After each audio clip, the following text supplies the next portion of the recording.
Thank you, Dennis Buck, for that wonderful song. Every time I feel the Spirit. You were feeling the Spirit, weren't you, Dennis? Thank you. It's always a pleasure to watch you play and sing. Welcome to this live stream broadcast. We're happy you're joining us this morning. We have a wonderful show, a wonderful service for you today. And now we're going to begin with some singing. We have also our wonderful musicians with us today, Bill and Betsy Peterson, and they are going to lead us in this song, Yes, Lord, Yes. And again, when we talk about the will of the Lord working through us, we're talking about that which is for your highest good and the highest good of everyone. So please join us now in singing, Yes, Lord, Yes.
Have a few community highlights for you this morning. If you would like to receive notices of new broadcasts that are happening live, for instance, we're doing 3 A Mindful Moment broadcasts during the week. Actually, 2 are a mindful moment on an inspirational idea, and the other is a guided meditation. So if you'd like to be notified of that, if you'd like to also be aware of other things that are going on our Facebook page, then please like the Unity Center Facebook page. And also, if you'd like to go check out my Facebook page, Justin Epstein, as well. Also, you can watch the live stream on YouTube. So if you want to watch it on YouTube, just go to youtube.com, put Justin Epstein in the search, and then you'll see someone who looks like me. If the person doesn't look like me and they're a wrestler, that's not me. So make sure you got the right Justin Epstein. There is a wrestler on there. So what you can do is if you subscribe on the YouTube channel, you'll have access to all the other channels too. And if you look on there, you can see live stream. You'll have access to the live stream Sunday messages and services there as well. So that's at YouTube channel Justin Epstein, and subscribe. Also, if you go to the UnityCenterNYC.com website, if you'd like to receive a weekly newsletter, including an inspirational video, if you'd like to receive a free downloadable meditation, and also to get news of what's happening and coming up and so on, reports from the Unity Center, just go to UnityCenterNYC.com, put in your email, and then you'll get the free downloaded meditation, and you'll begin to receive the weekly newsletter so that you can know what's happening and what's going on.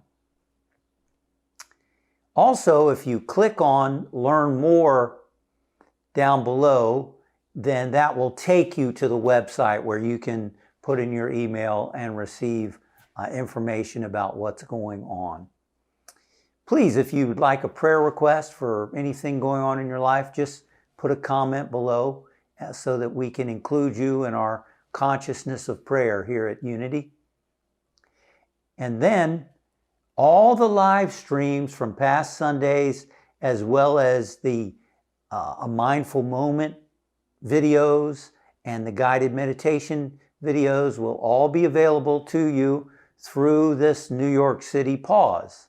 So be sure to check them out, and they're here to inspire, encourage, and maybe even entertain you. So that's it for our community highlights today. I'd like to take a moment for our prosperity celebration. We like to celebrate the good that's in our life. There's so much good if we look for it, we think about it, and when we think about it, it fills us with gratitude. And as the law of attraction states, what you focus upon, you attract. So we take this time now to give thanks for the abundance in our life.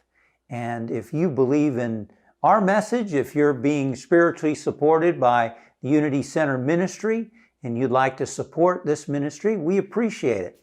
You know, as you know, things are different. We're just like other businesses and so on. We've got to still pay our bills and things too. And so we trust God as the source, and we also pray and trust that instruments, vehicles like you, can be channels and instruments for God's abundance, for us to continue to do what we do in the best way possible. So thanks for your gifts.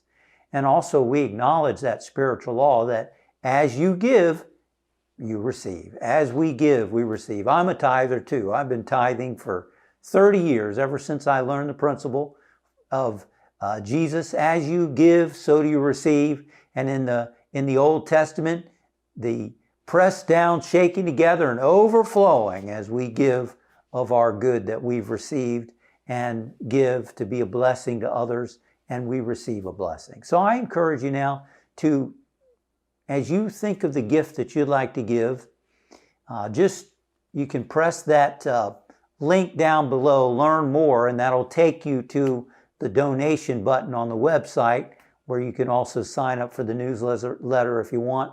Or if you're watching on YouTube or Facebook, there's a link there.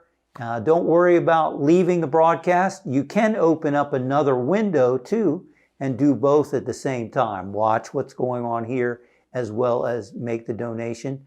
Thank you for your support. And let's just take a moment to acknowledge our gift and let us bless it, knowing that divine love flowing through me blesses and increases all that I give and all that I receive. Would you like to join me in prayerfully saying that together? Divine love flowing through me blesses and increases all that I give and all that I receive. And so it is. Amen. And now let us join us in this pre-meditation song. We're going to sing Surely the Presence, led by Dennis Buck. And this is a time, the meditation is to still our mind and to open our hearts so that we can truly tune into the presence and activity of Spirit within us. And so this song we start off kind of energetic, and we get quieter and quieter, and we turn our energy within.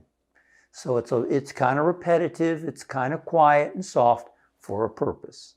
It causes us to turn within and helps us to long desire to know that presence that's within us. So please join us in this song, Surely the Presence.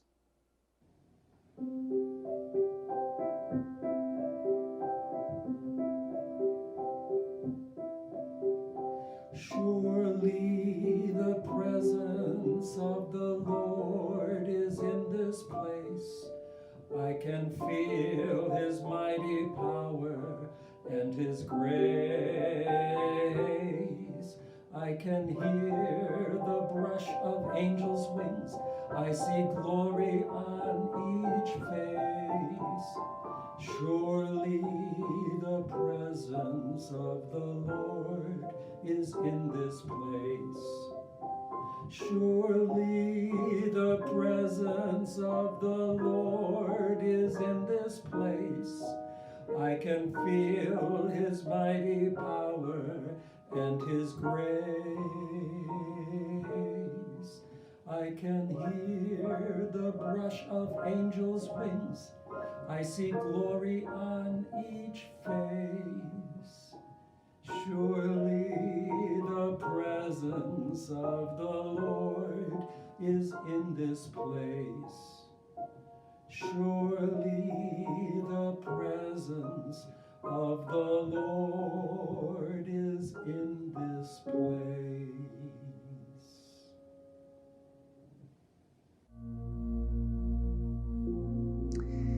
And now I invite you to be still and know the presence and activity of Spirit. Sit upright wherever you're sitting now. If that's uncomfortable for your back, you might want to put a pillow behind you. And let's take a nice, long, deep breath. Let's take a nice, long, cleansing breath. And as you exhale, let your body relax. Let your body relax. Good.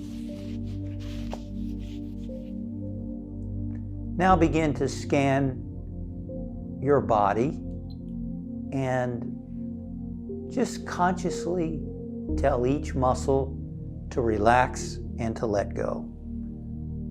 Becoming aware of your feet, your calves, your thighs, and feel them relaxing. Allow your abdomen and stomach to relax. Become aware of your hands, your arms, your shoulders, and let go and relax. Relax the muscles in your face, your eyes, your ears, your nose, your whole face. Relax your scalp. And now scan your body from the top of your head to the bottoms of your feet and see if there's still any place that needs to relax. And you might want to just gently tense and release that part of your body. When your body's relaxed, then your mind can become calm and still.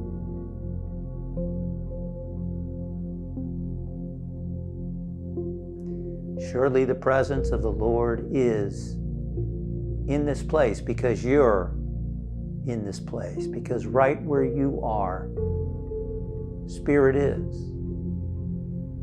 For you are an expression of God, just as the wave is an expression of the ocean.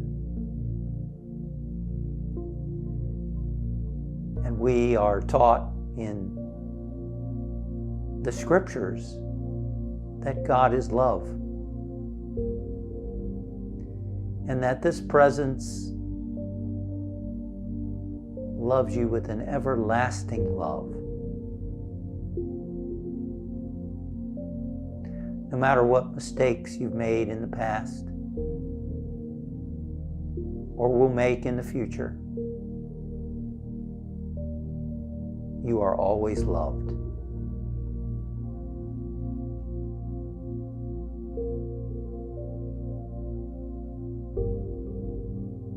Open yourself now to experiencing that love.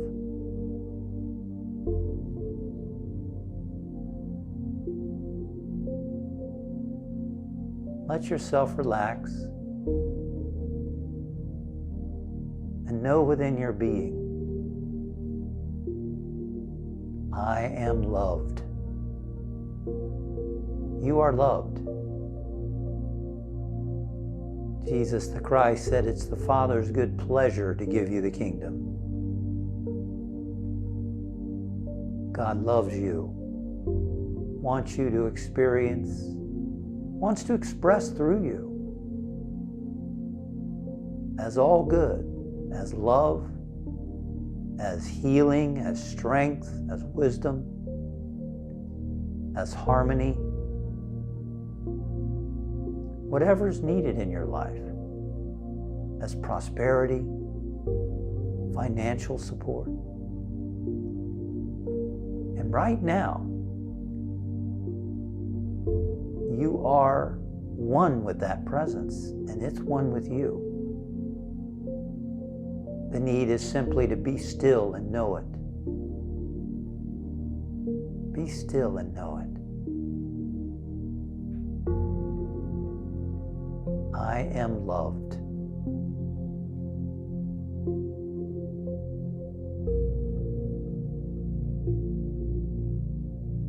Rest in the stillness now and just know, I am loved. And listen, be receptive to experiencing the presence of God within you.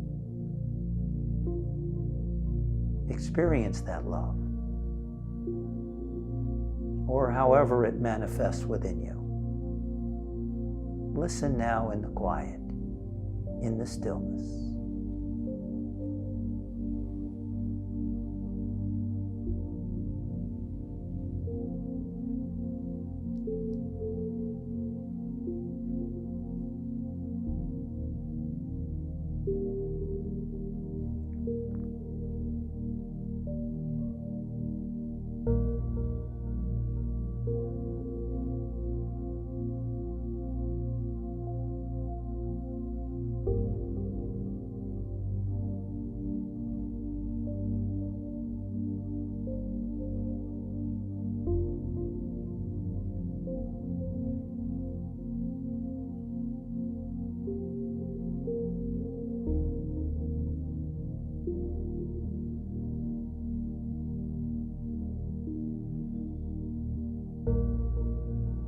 Surely the presence of the Lord is right where you are.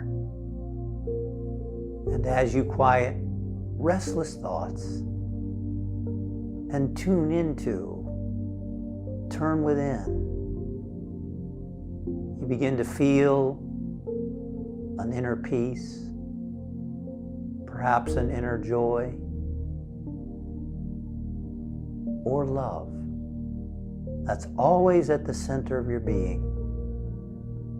You can sense and feel the stillness, the silence, a source of power and well-being, source of healing. And if you'd like to give that feeling an image, you might see yourself filled with light. You are the light of the world. Let your light shine. And let us include our friends and family in that light. See them radiant beings. See them as healthy and strong and successful and peaceful, confident in God's activity working through their life.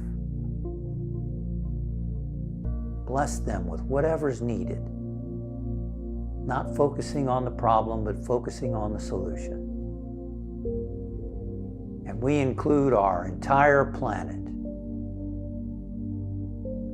our world, in this prayer, knowing that God is everywhere present, knowing that the reality underneath all expression is spirit.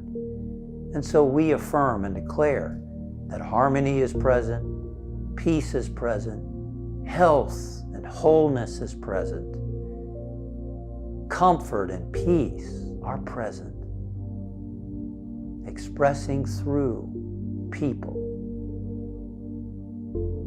And we give thanks for this awareness. And now bring your attention back to the room where you are. Become aware of your physical body, perhaps moving hands, fingers.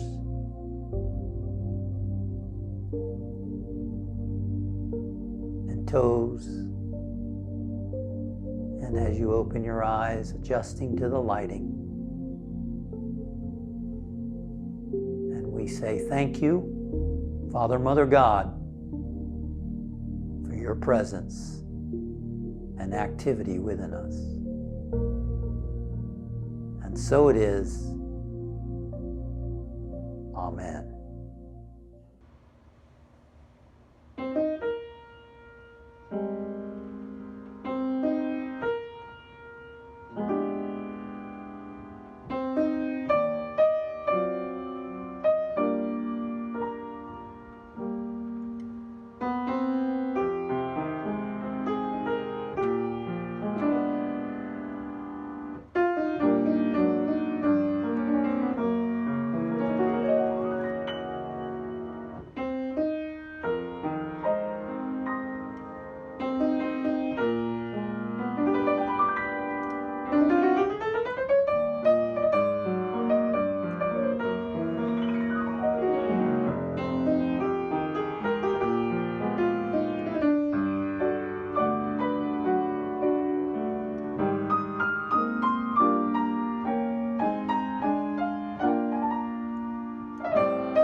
Thank you, Bill Peterson, for that beautiful rendition of Pure Imagination, one of my favorite songs. I love that song. And we can all remember that message of the power of imagination.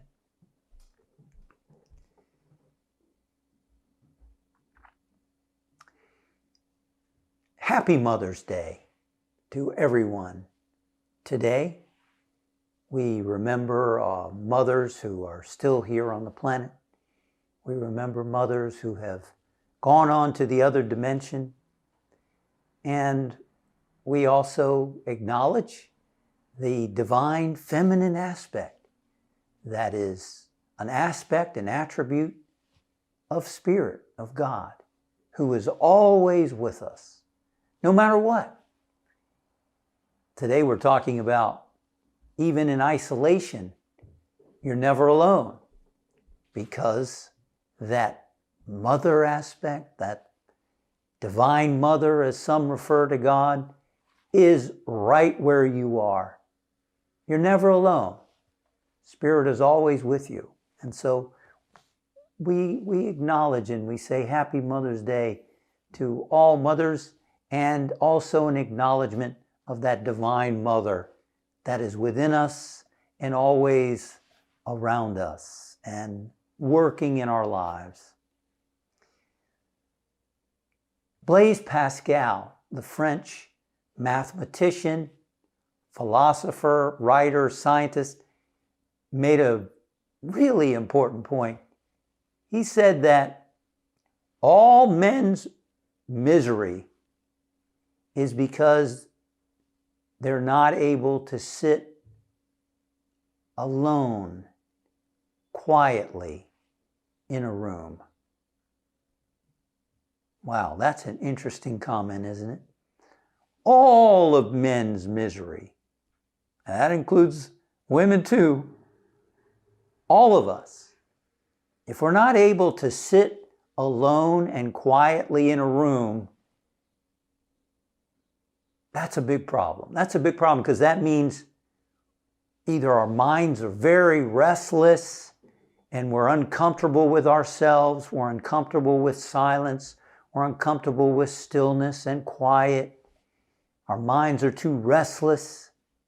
It says all men's miseries come back to that inability. Isn't that interesting? Something to think about.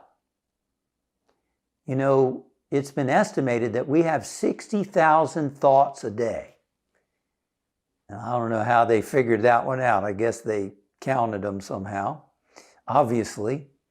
And oftentimes those thoughts are probably about mundane stuff. You know, got to do the laundry, kids, sexual fantasies. Well, hopefully that's not too mundane. But, you know, what we've got to do the rest of the day, and it tends to be the same stuff every day. By the way, I'm not sharing my list of 60,000 thoughts, but those are some general ones that happen for a lot of people. You know, do the drapes need to be changed or cleaned or whatever? So, 60,000 thoughts. The problem is when we get stuck in a rut, or those thoughts, if that's all we're functioning on is the surface thoughts, then we're missing out on a deep spring of love and peace and stillness at the center of our being. You know, if we get caught up in the outer too much, then it's easy to really feel restless and to feel isolated, to be cut off from our inner well-being and wholeness. And that's what I want to talk to you about today. How even in the isolation of this social distancing and having to stay at home, that it's possible to really find a sense of contentment and well-being and love and satisfaction. In fact, I talked to someone recently who I asked, how are you doing during this time? And she said, oh, I'm enjoying the silence. I'm enjoying working on projects that I haven't been able to get to for a while. No expression of, oh, this is terrible, I can't stand it.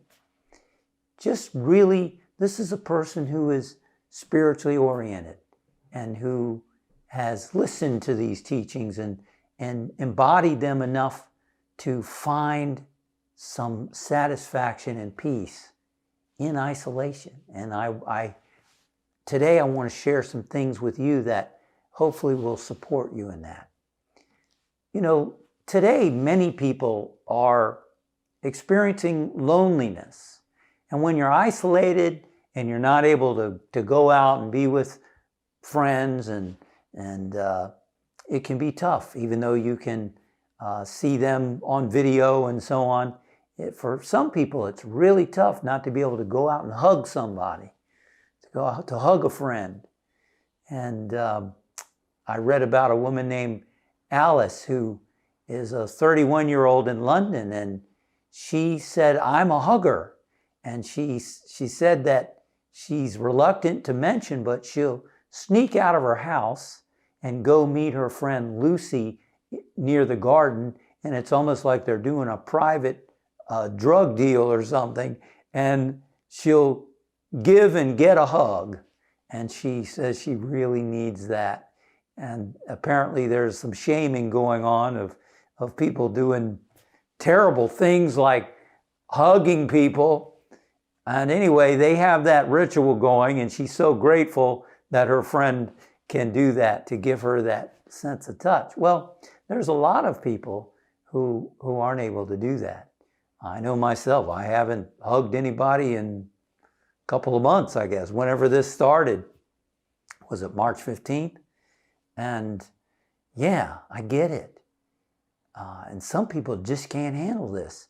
So here are some ideas for how to deal with this isolation and bridge the gap so that you can feel less alone, less isolated, and have a greater sense of well-being and wholeness.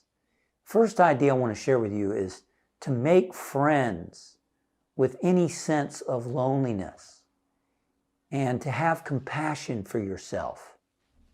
Have compassion for yourself. You know, loneliness is a big issue today. It really is. Many people are suffering from it. And there's been statistics saying that younger people experience it more than older people. And then other statistics saying that older people experience it more than younger people. The fact is, a lot of people are experiencing it. And so much that in Europe, there's a minister of loneliness. So it is definitely a big challenge in these days. It could be because of people are on their phones all the time. They're not being present to the people who are right there in front of them. Or they're so caught up in devices that they've lost the ability to actually communicate with someone, to have a conversation or to develop rapport. You know, there's something, technology is wonderful, but it's not the same as being with someone in their presence, right? No, it isn't. And so there's a lot of loneliness. Let me share a quote from Ann Packer's novel, The Dive from Clausen's Pier. She writes this profound statement. Lonely is a funny thing. It's almost like another person. After a while, it will keep you company if you let it. Now that's a good idea. After a while, loneliness can actually become a friend. That's what I'm talking about today. I'm talking about, in this point, is if you find yourself feeling lonely, if you feel isolated and uncomfortable with this, it's important not to get upset with yourself for it. It's important to acknowledge the feelings, to realize, yeah, it's understandable. You were mixing with a lot of people maybe, or at least some people. You were distracting yourself maybe from, as Pascal talks about, the inability to appreciate being by yourself and in the quiet. Maybe you had a lot of distractions and now you're suddenly forced, because it's important for your health and everyone else's, to be isolated, to be alone, to be in solitude. And so it's tough. Well, it's a good thing to just make friends with that, because the more we are able to just be present to what we're feeling without judgment, without getting upset about feeling it, without resisting it, the easier it becomes to deal with it. Instead of blaming yourself, for not being able to get out. Maybe you're past the age where you can't get outside. You can't get out at all. Well, you can't blame yourself for that. You can't blame yourself for the conditioning that we have in this society that tells us to always be talking, always to be busy, always to be distracted. I mean, a lot of society is built to distract us. Advertising and signs and all kinds of stuff. Well, have compassion for yourself that you're struggling with this. Have compassion. Don't add blame and anger on top of your feelings of loneliness.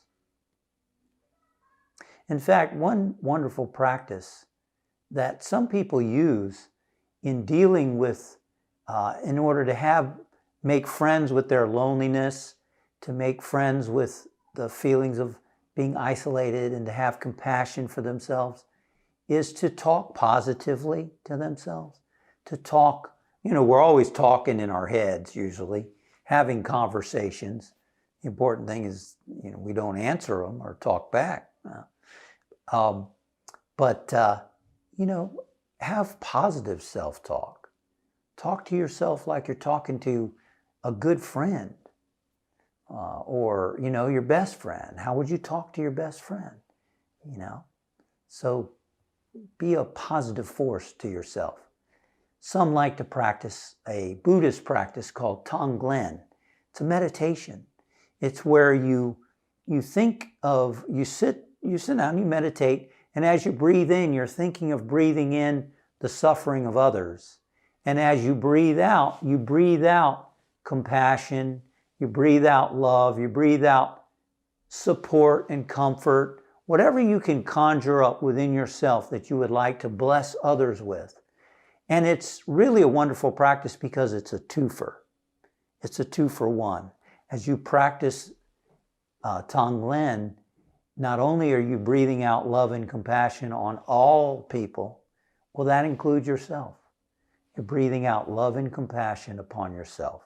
So if you're feeling isolated or feeling lonely, give yourself some compassion. Make friends with that loneliness. Let it, just acknowledge it. Let yourself feel it, and you'll find that it'll dissipate. Love yourself in the process. Have compassion for yourself in whatever you're experiencing at home. After all, you were kind of thrown into this situation. And this is one way to feel less isolated and to feel more love and peace within yourself. Next, this may be a radical thing to hear, but embrace solitude. Embrace being alone if you're alone. Or even learn to enjoy it. If you're with your family or you have a partner or spouse or someone else you're living with, I encourage you to find some time to be alone, to learn to be comfortable being alone in a room, in the quiet.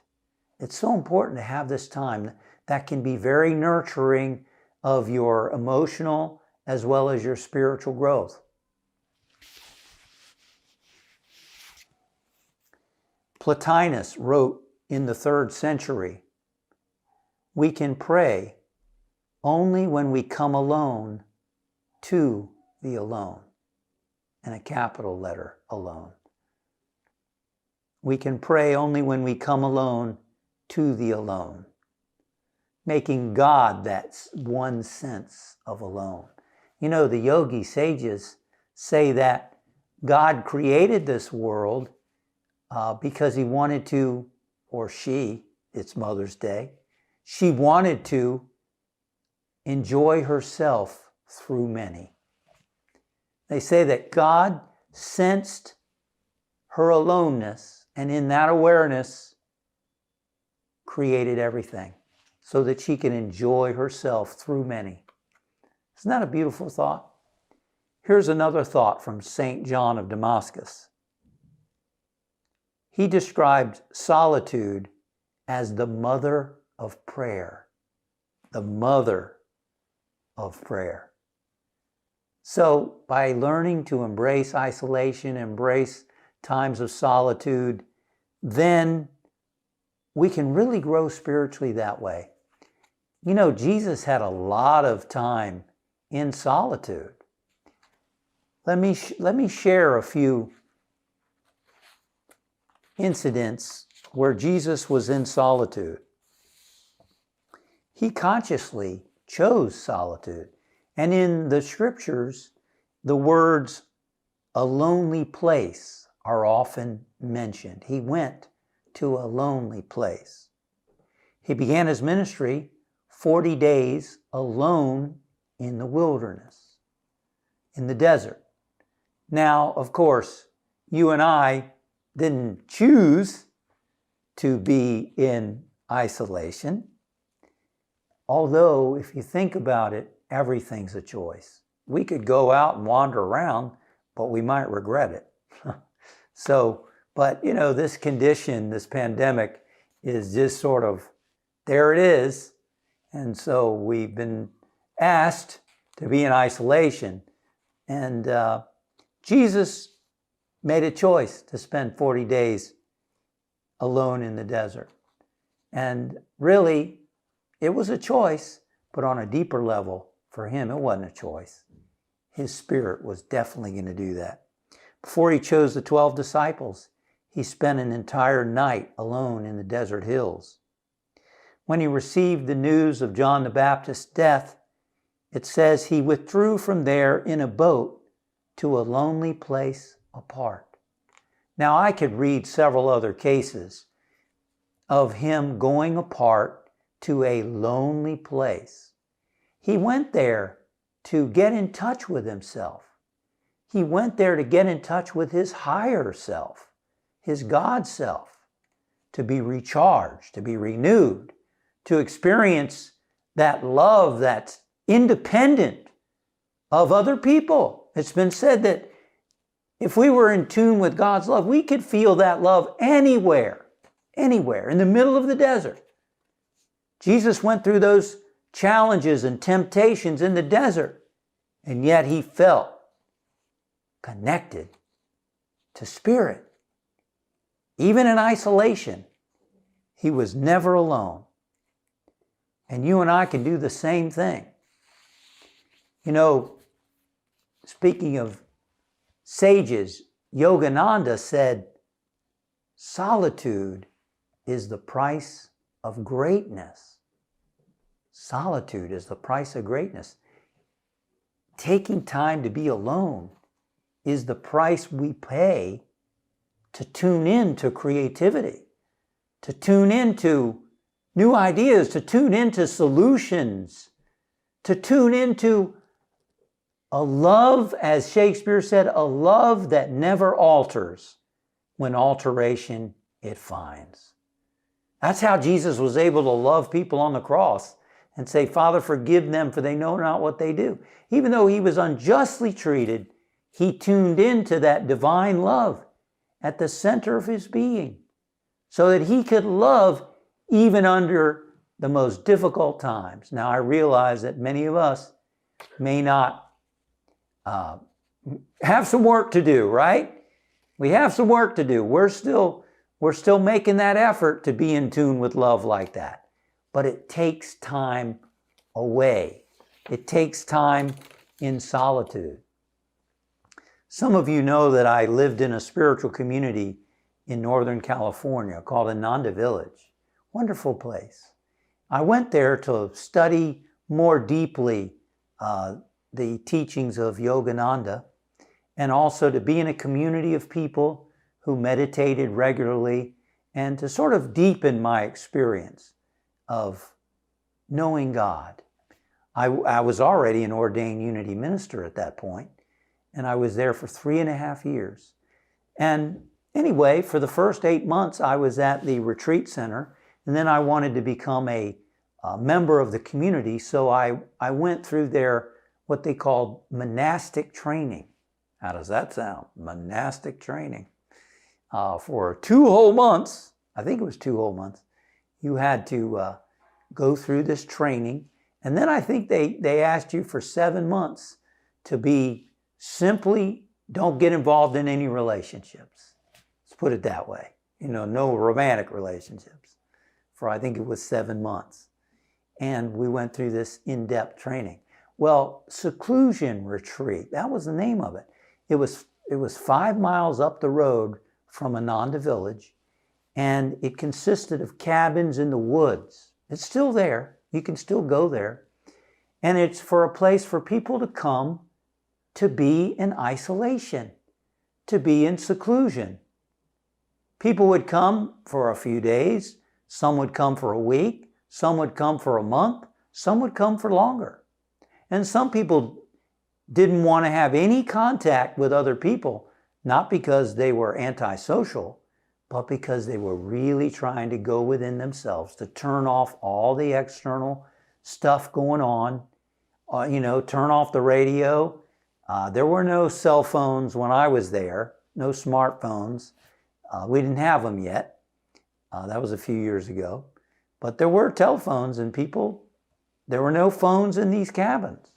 So people got to turn off the world for a while and just go within to read inspiring books.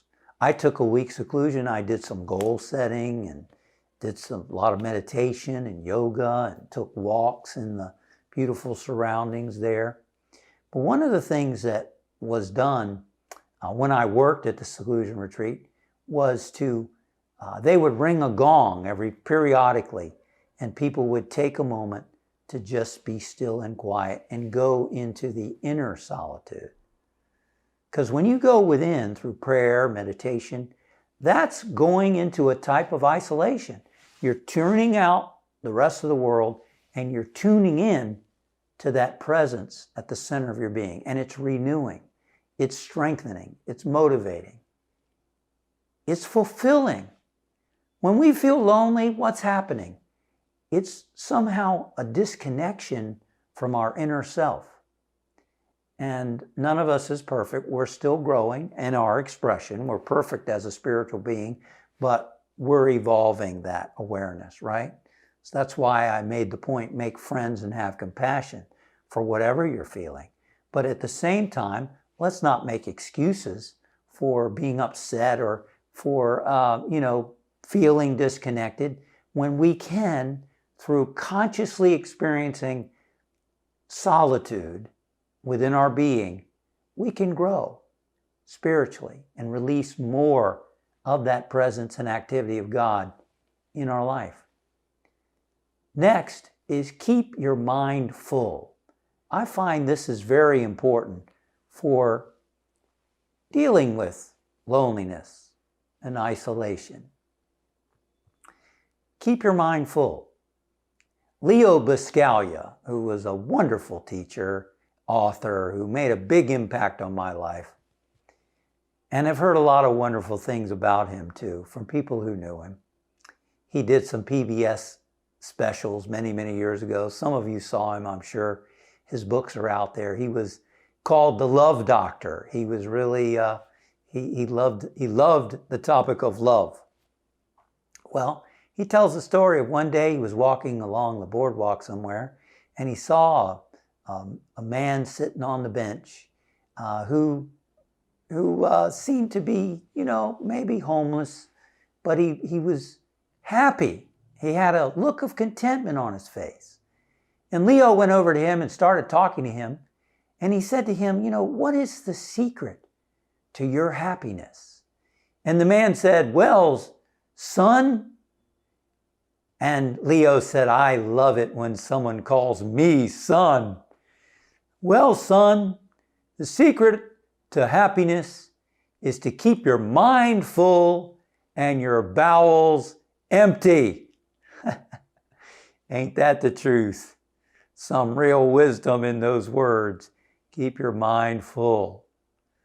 I know that some of the only times I've ever felt lonely is when I found myself on my day off and was going to another movie by myself.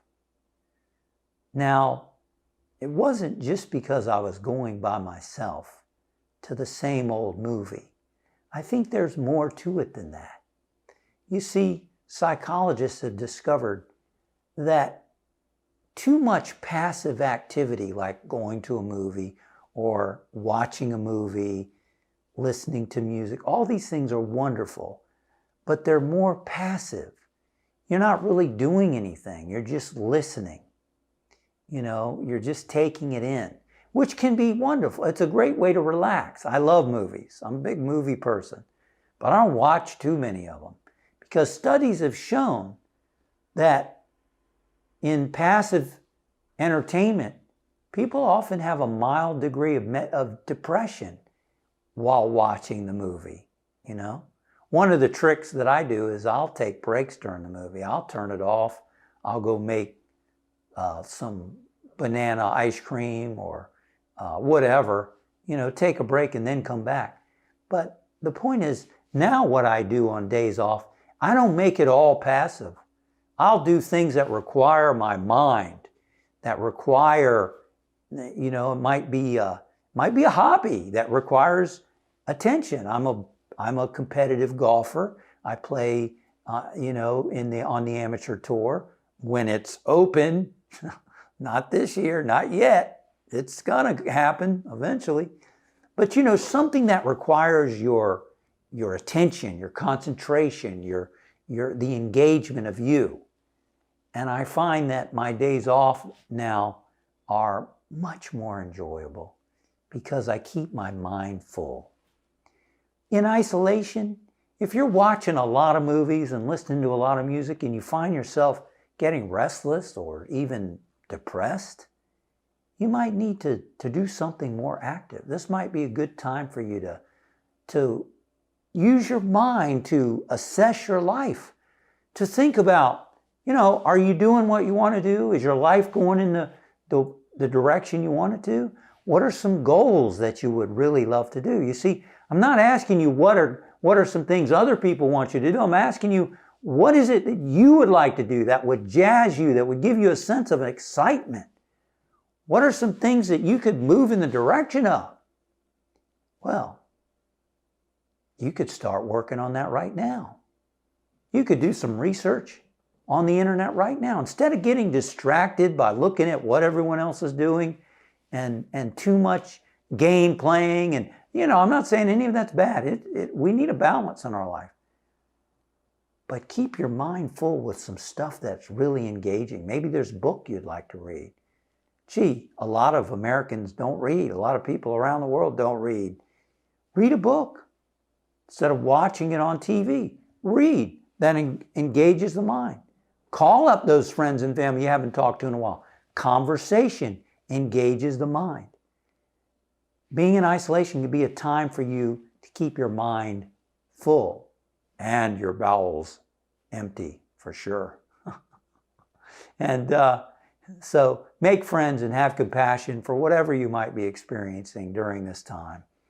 Embrace solitude and isolation. See it as an opportunity for you to connect spiritually and to grow within yourself. Keep your mind full. Keep it engaged in stuff that causes you to think and use your creativity and your imagination.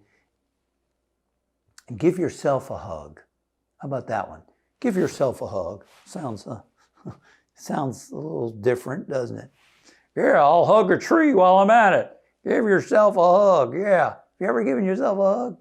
Well, if you're isolated and you don't have family and friends in your house or children, you might as well give yourself a hug. You know what? That's not a bad thing to do.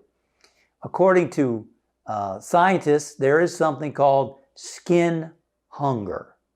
There are people hungering for a hug. Remember, I mentioned Alice at the beginning, that she snuck out to get a hug from her neighbor because she's a hugging person. Science has shown hugs are great for you. And scientists know that one of the reasons is because of the sensors under the skin. When the skin is moved,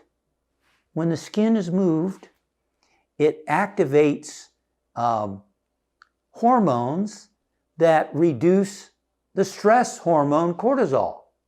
Well, it activates the nervous system that reduces the hormone cortisol, which is caused by stress.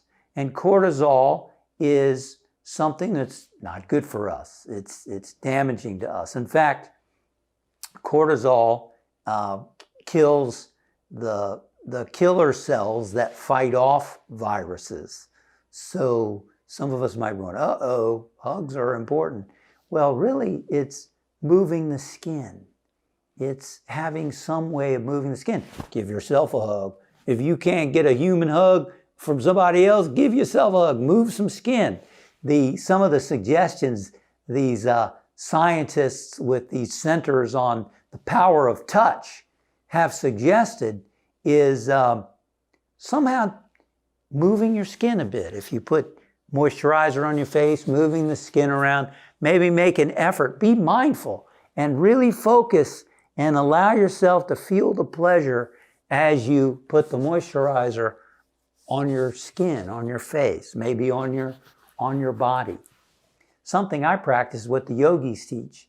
Because you're a living magnet, remember the law of attraction, you're attracting to yourself stuff, and you become a greater magnet the more in tune with energy you are, the more alive and energetic within yourself. I'm not necessarily talking about being like this, but being in tune with this divine energy within yourself. You're a living magnet. And one way to keep yourself magnetized is to rub your body, because your hands are magnets too. I do this every day. I rub my body and help magnetize your legs, whatever you want to. Magnetize it. And that's good, according to scientists, to satisfy the skin hunger to some degree, right?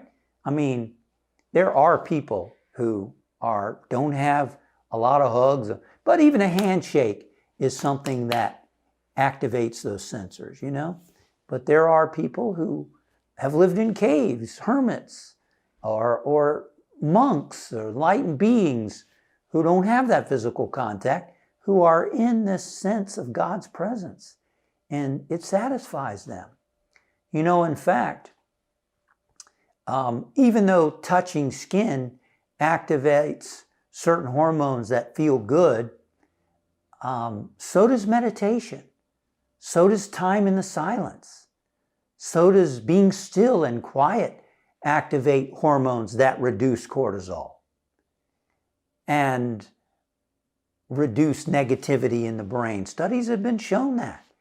Studies have been shown people who meditate, it did reduce their sense of loneliness. So taking time to be alone with yourself in the stillness, in the quiet, and giving yourself a hug, and maybe moving the skin a little bit to get those sensors activated are sound silly, but real ways to make the best of being alone, being isolated. So give yourself a hug right now, if you will. Okay? Nobody's looking. Giving myself a hug right now feels good. Feels not the same as giving you a hug or somebody else a hug, but it's something. Get that skin moving a little bit. And exercise, they say, is another way to activate those sensors too. Even if all you're doing is walking around the house, in your feet you're activating sensors that produce the hormone and so on that help you and make you feel good, make you feel better. So exercise, getting as much as you can, is a great way to help feed that skin hunger, as they call it, to get those sensors going and produce those wonderful feelings that we like. And lastly, know that if you're all by yourself at home, you're not really alone, because God is with you.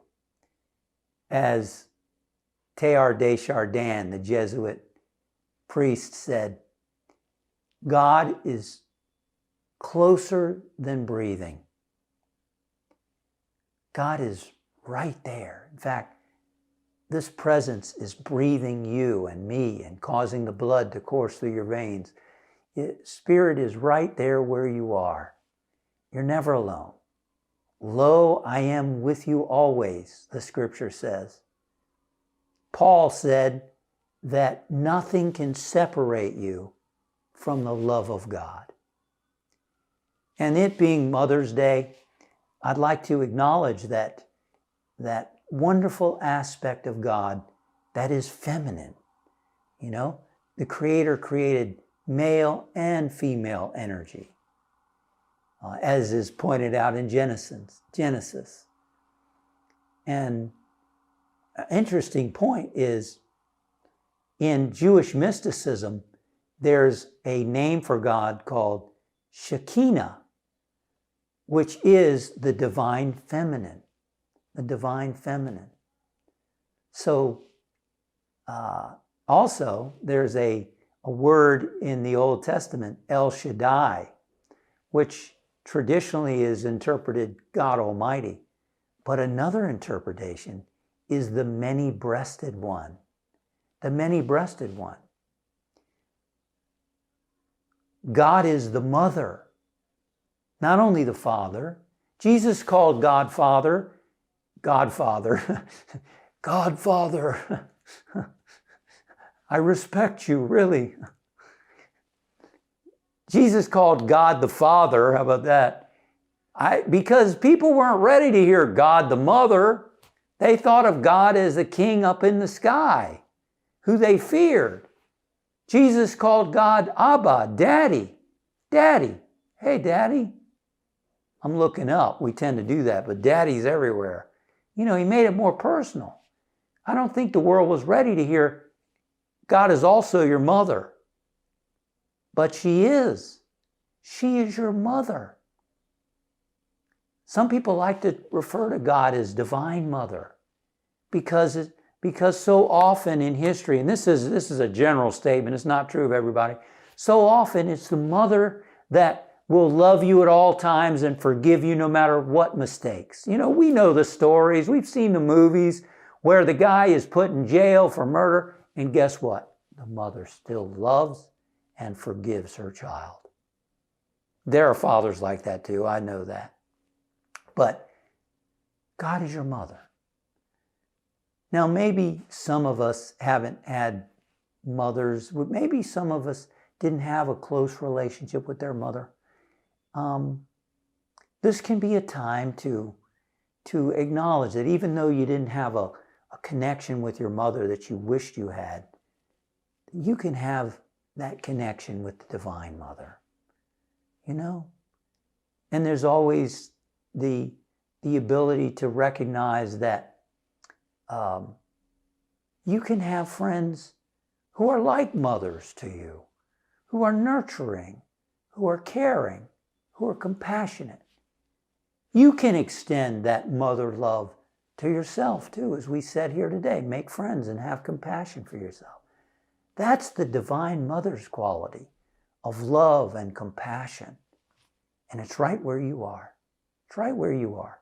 Emily Cady, the author of How I Use Truth, said, tell yourself God loves me over and over and over and over, and you'll begin to know it.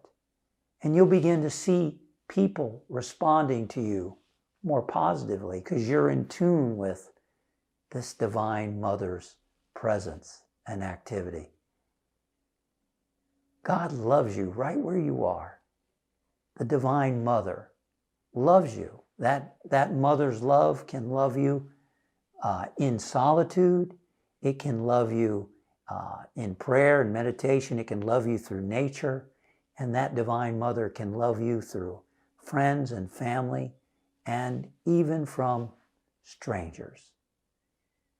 So let's acknowledge and celebrate this day that presence and activity that's always with us, that's never leaves us. And we can celebrate the Divine Mother's love. God bless you, and happy Mother's Day.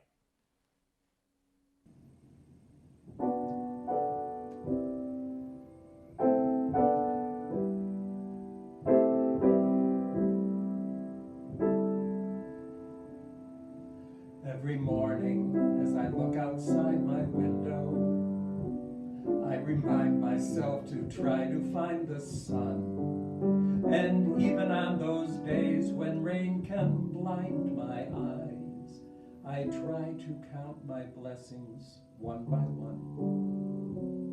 And when times get rough, I go to my piano,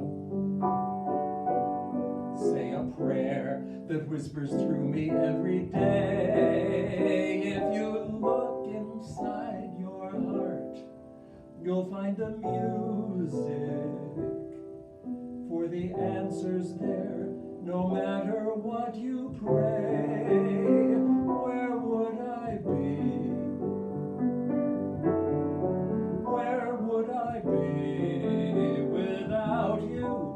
Where would I be without you?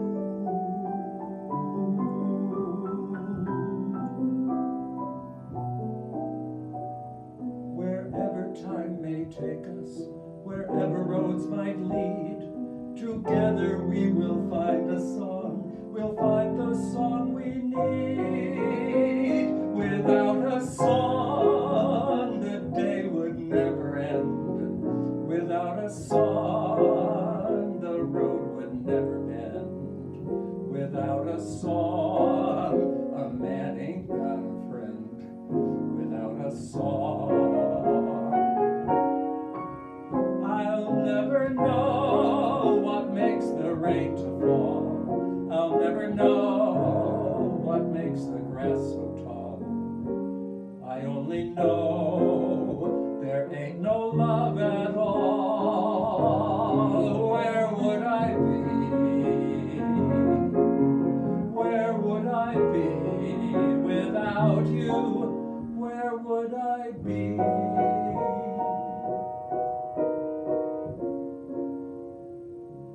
Without a song.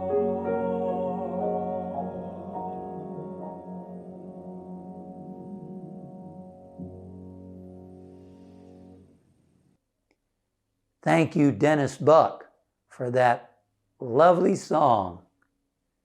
Where would we be without a song? Isn't that truth? Music is so important to so many people's lives. And it opens the heart. It opens the heart and helps to stir up that love and connection with other people, which music can help us do, can it? To connect with others.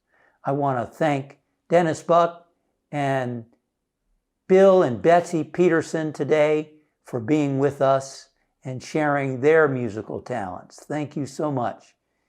And I invite you to now go forward today knowing that God is always with you, that you're loved.